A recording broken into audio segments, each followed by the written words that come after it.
na escola e esperava que dentro da escola ia entrar alguém armado e matá-los assim. Então a morte vem de surpresa, a volta do Senhor nem se fala.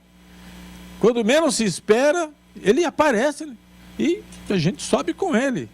Então, nesta manhã, eu quero reforçar esta questão da preparação nossa como crentes em Cristo Jesus para os fatos que são inevitáveis, a morte ou a volta de Cristo. Entenderam bem? Porque não tem jeito, nós vamos passar por um desses dois. Possivelmente muitos de vocês não vão nem experimentar a morte, não vão precisar morrer, porque Jesus vai levar vocês antes de morrer. Então tem a bênção de não morrer. Para aqueles que morreram, eles não tiveram essa bênção de não morrer, mas vão ter a bênção de ressuscitar. Então cada um tem uma coisa boa, não é? Os que forem transformados não vão saber o que é ressurreição. E os ressuscitados não vão saber o que é não morrer. Para tudo Deus tem algo maravilhoso. Então eu separei 2 textos da Bíblia que eu quero comentar rapidinho com vocês a respeito da preparação, de como as coisas acontecem, como elas são repentinas, como nós estamos num mundo de incertezas, ainda mais agora, neste país que nós vivemos. Gente, este país aqui é tremendo, esse país aqui é poderoso, mas a gente pode quase que garantir que é o país mais odiado do mundo. Se não for Israel, é aqui.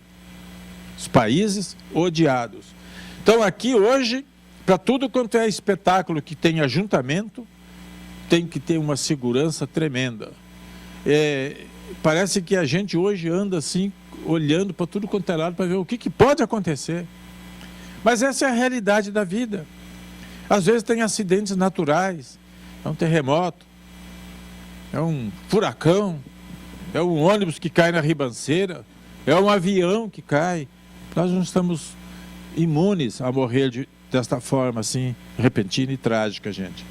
O importante é que nós estejamos preparados, que nós estejamos preparados integralmente para qualquer coisa que possa acontecer para nós. Vocês dizem amém? Ok. Então eu vou falar aqui primeiro de um rei. Puxa vida, rei é rei, gente. A palavra de rei tem força total. Não precisa passar pelo parlamento, não precisa aprovação do Senado, de deputados, porque o rei ele é o que manda. E um certo rei, diz a Bíblia, que ele fez um banquete para 1000 pessoas. Esse era poderoso, né? Ele colocou o pessoal numa sala que foi escavada, encontrada nos anos 60. E essa sala media 19 metros por, parece que 35 ou 55 metros, era muito grande. E ali ele fez um banquete, convidou 1000 pessoas. E neste banquete, pagão, de gente sem Deus, tinha muita bebida. E o rei mandou para dentro muito vinho. E quando ele já estava com a cara cheia, ele tomou uma decisão. Ele pediu para trazer para o banquete todas as taças, todos os copos, todos os objetos de ouro que foram tirados do templo de Deus de Jerusalém. Quando essa nação invadiu Jerusalém, eles trouxeram todas as coisas do templo, coisas consagradas a Deus. E levaram para lá. E ele mandou trazer tudo, ele falou: nós queremos beber vinho nestas taças, nestes copos. E trouxeram. E aí eles estavam, sabe, vocês já participaram de festa assim, onde tem muita bebida? Vamos ver, sem hipocrisia, vamos ver, mão levantada. Até eu levantei a minha. Porque quando a gente não tem Deus, esse é o estilo de vida que a gente leva. Não é verdade? A gente sem Deus é totalmente diferente.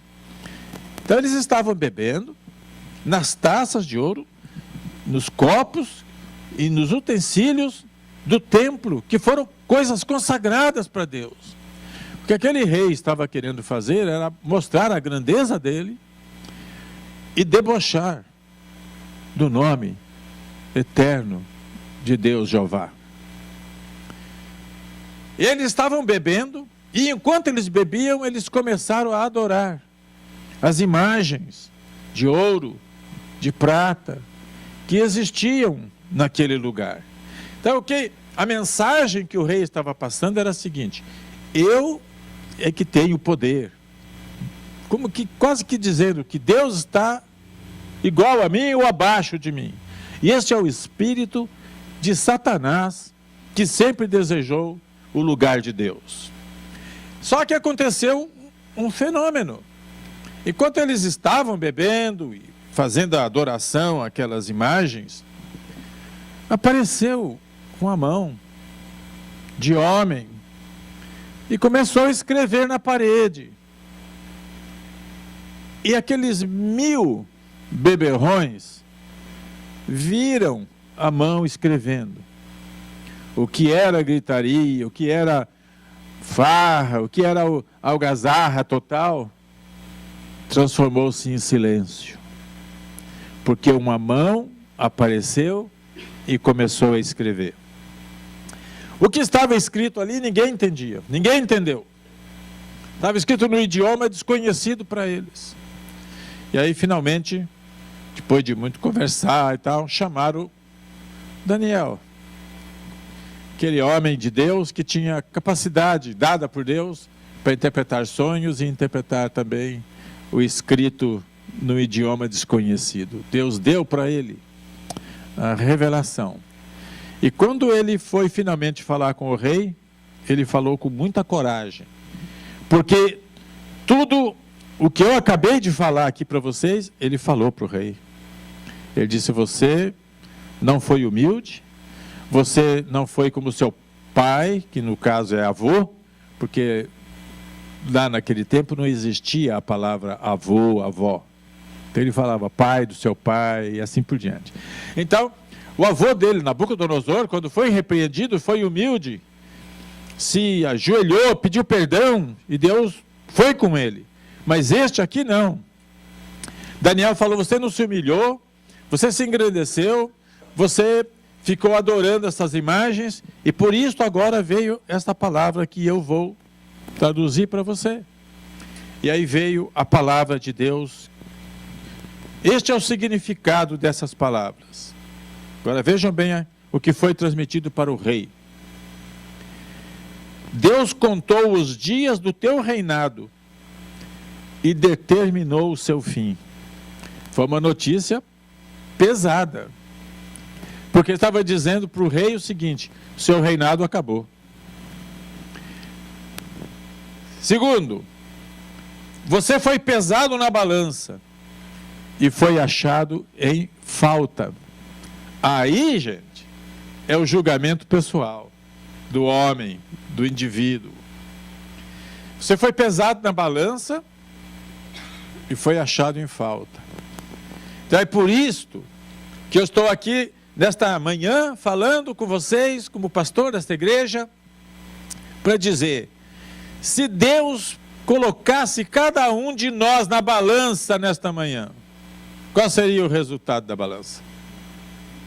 O que estaria acontecendo? Se viesse o profeta de Deus e começasse a dizer para nós, como é que a gente estaria? Gente, é uma coisa que cada um de nós pode resolver e responder. Cada um. Considere seus caminhos, considere seus atos, considere sua vida com Deus, considere se você é uma pessoa honesta, considere se você é mentiroso ou mentirosa, considere tudo e vê como é que está. Por quê? Porque nós precisamos estar preparados para a volta do Senhor Jesus Cristo. Nós precisamos estar preparados para aquele grande momento. E aqui o rei foi julgado. No trono, acabaria o reinado dele.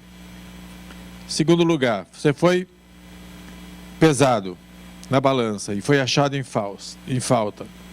E o teu reino foi dividido e entregue aos medos e persas. O reino da Babilônia caiu naquela mesma noite. O que foi falado na festa, naquele momento estavam invadindo a cidade pelos canais subterrâneos.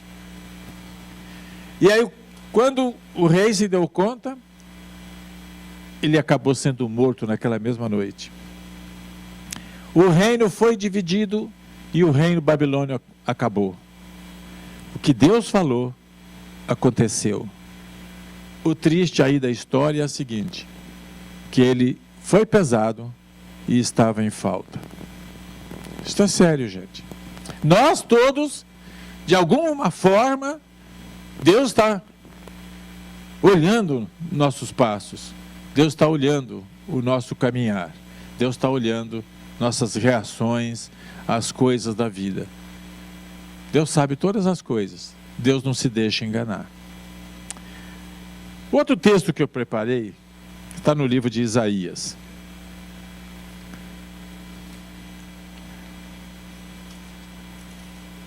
Aqui foi interessante. Tinha um rei chamado Ezequias. Esse rei era um rei que fez um bom reinado. E ele era um homem correto. Ele era um rei que seguia a palavra de Deus. Diferentemente daquele outro, ele era um rei que temia o Deus verdadeiro. E ele andou realmente nos caminhos do Senhor. Mas ele ficou doente. E ficou doente, uma doença de morte. Possivelmente ele estava com úlcera. E aquilo estava matando. Ele não tinha, vamos dizer, forma de se recuperar. E quando ele estava assim para morrer, o profeta Isaías foi fazer uma visita para ele.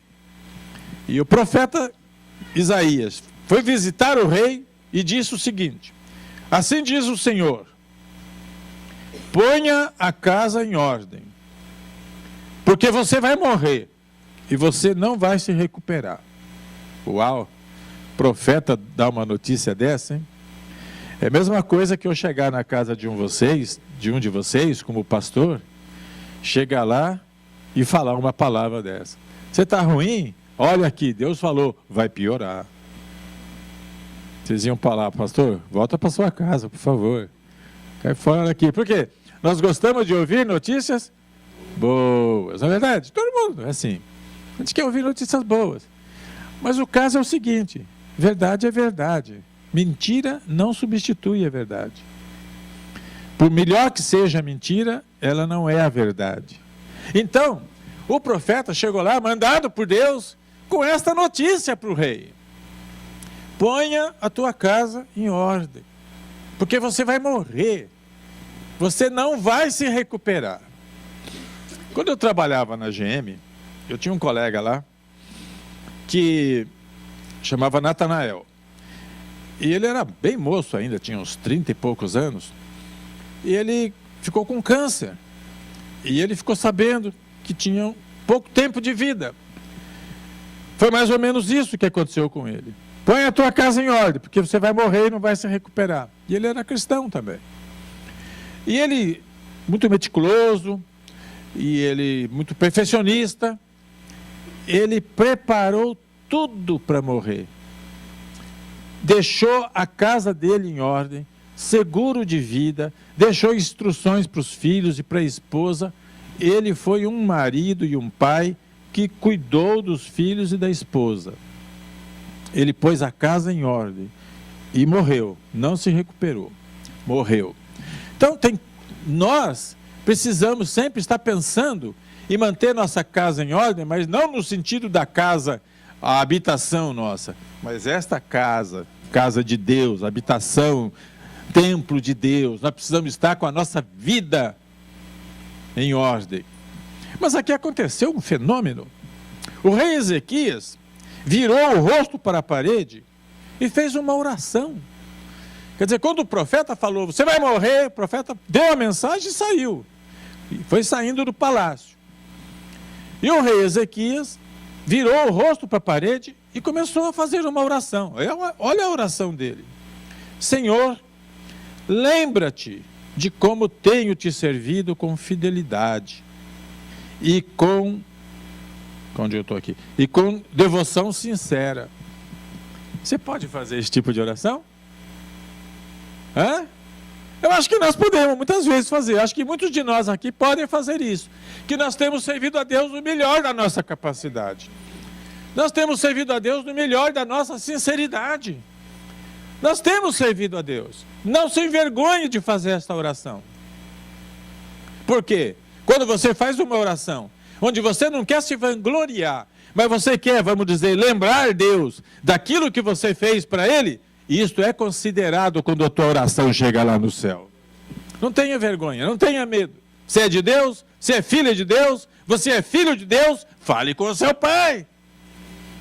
E quando o filho fala com o pai, você sabe como é que eles falam? Eles falam abertamente, não é? Os filhos são os que mais declaram o que está lá no fundo da alma deles quando falam com seus pais. Lembra, Senhor, de como tenho te servido com fidelidade e com devoção sincera, e tenho feito o que tu aprovas. Quer dizer, ele tá dando um testemunho da vida dele para Deus. Ele está contando para Deus o que ele fez para Deus. É interessante. Depois ele começou a chorar muito. Chorou demais. O choro, diz a Bíblia, que quebranta o coração de Deus. Um arrependimento sincero, Deus não resiste. E foi isso que o rei Ezequias fez. Certamente ele, como ser humano, era sincero no serviço a Deus, mas também tinha falhas, tinha erros, assim como nós temos. E nós erramos, gente, e nós precisamos, aqui como igreja, como família de Deus, nós precisamos ser pacientes, tolerantes com o erro dos outros, porque eles são tolerantes com os nossos erros também. Nós não podemos ser tudo a ferro, tudo 100%. Não dá, gente. As pessoas são diferentes. Nós não somos iguais. Cada um tem um temperamento, cada um tem uma educação, cada um tem um nível de conhecimento. Então não dá para a gente querer que todo mundo seja igual, todo mundo do teu jeito, do jeito que você gosta. Então nós precisamos ser capazes de compreender, de aceitar, de abraçar a todos. Isso é viver a vida cristã.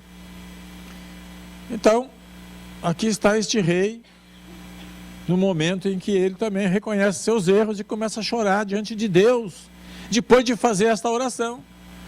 Agora vejam, a oração dele teve um efeito SOS. Resposta rápida. O profeta falou para ele: você vai morrer e não vai se recuperar, e ia saindo do palácio. Quando Isaías estava lá no corredor do palácio para sair, ele ouve a voz de Deus: volta. Ele volta lá para falar com o rei novamente. Quando ele chega lá, Deus põe a palavra na boca do profeta, dizendo o seguinte: ouvi a sua oração e vi as suas lágrimas. Acrescentarei 15 anos à sua vida, e eu livrarei você e esta cidade das mãos do rei da Assíria. Eu defenderei esta cidade. O milagre aí é... Gente, tem coisas que às vezes nós não entendemos, né? Quando fala em profecia, todo mundo fala: a profecia tem que se cumprir. Alto lá. A profecia, muitas vezes, não é um fato consumado, é um alerta. Toda profecia que Deus fala é um alerta. Se houver arrependimento, tem mudança. Se não houver arrependimento, a profecia bate firme. Aqui neste caso, houve uma profecia do profeta Isaías, homem de Deus: você vai morrer, você não vai se recuperar. Foi Deus que falou isso. Mas ele orou, ele falou com Deus, ele chorou, ele se arrependeu. Então Deus chamou o profeta e falou: vai lá, muda a palavra. Ele não vai morrer agora. Eu vou dar mais 15 anos de vida para ele.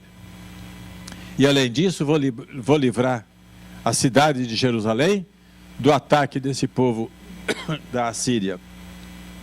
O que isso ensina para nós, gente? Primeiro, que nós precisamos estar preparados para morrer também. Pôr a casa em ordem. Arrumar a nossa vida. Quem vive na prática do pecado, interrompa isto. Quem vive no engano, para com isto. Quem vive na imoralidade, joga fora isso. Porque, gente, nós temos um compromisso com Deus.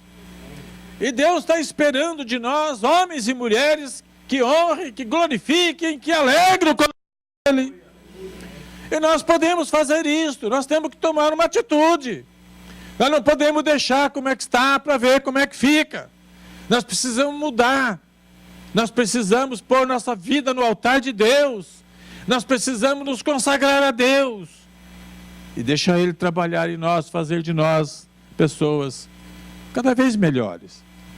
Eu sempre digo, nós já somos bons, mas o bom pode ser melhor.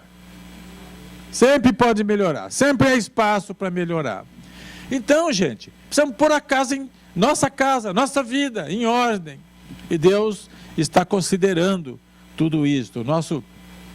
Com certeza, nosso desejo é o de servir melhor ao nosso Deus. E essas palavras aqui, que a gente leu lá em Daniel e aqui em Isaías, dão esperança para nós. De um lado não houve arrependimento, houve julgamento. Mas deste lado aqui do Ezequias, ele chorou, falou com Deus, se humilhou, orou, falou abertamente. E o que Deus fez? Mudou. Deu mais 15 anos de vida para ele. É a primeira e única vez na Bíblia que Deus determina quanto tempo alguém vai viver. 15 anos. Deus abençoou o rei Ezequias, em consideração ao que ele tinha sido um homem fiel, um homem dedicado e zeloso pelas coisas de Deus. Agora, falando com vocês, eu conheço a igreja. A maior parte das pessoas eu conheço bem. E posso dizer, nós somos uma igreja boa, de gente boa, que teme a Deus, que tem um bom caráter, que tem fé, que segue o caminho de Deus. Mas às vezes tem coisas escondidas, às vezes tem coisas que a gente não conhece, às vezes tem coisa que ainda não foi revelada. Então todos nós precisamos estar procurando ver e analisando cada um a si mesmo. Nós não estamos aqui para ser juiz de ninguém, mas cada um olha para si mesmo e procura ver. Foi pesado na balança? Foi achado em falta? Dá tempo de chorar, de arrepender e de mudar de vida. Faz que nem Ezequias. Chora, fala com Deus, confessa, e Deus vai estender as mãos e vai abençoar. O mal que está para acontecer vai ser interrompido. A misericórdia de Deus é grande e Ele ama a todos nós. Deus não tem prazer em castigar, punir ninguém. O prazer de Deus é ver as pessoas se voltando para Ele e buscando o amor dEle. Deus é amor. Deus é justo, compassivo e misericordioso. Igreja, nós aqui podemos também, muitos aqui podem também fazer essa oração. Senhor, eu tenho te servido. Senhor, eu tenho procurado fazer o meu melhor. E naquilo que você, fazendo o melhor, ainda errou, deixa na mão de Deus, deixa Deus cuidar. Nós vamos ter coisas cada vez melhores no nosso culto e na nossa vida diária com Deus. Se você recebeu essa palavra, levante as mãos, bate palma para Deus e agradece ao Senhor, porque Ele é bom e a sua misericórdia dura para todos sempre. Bendito seja o Senhor.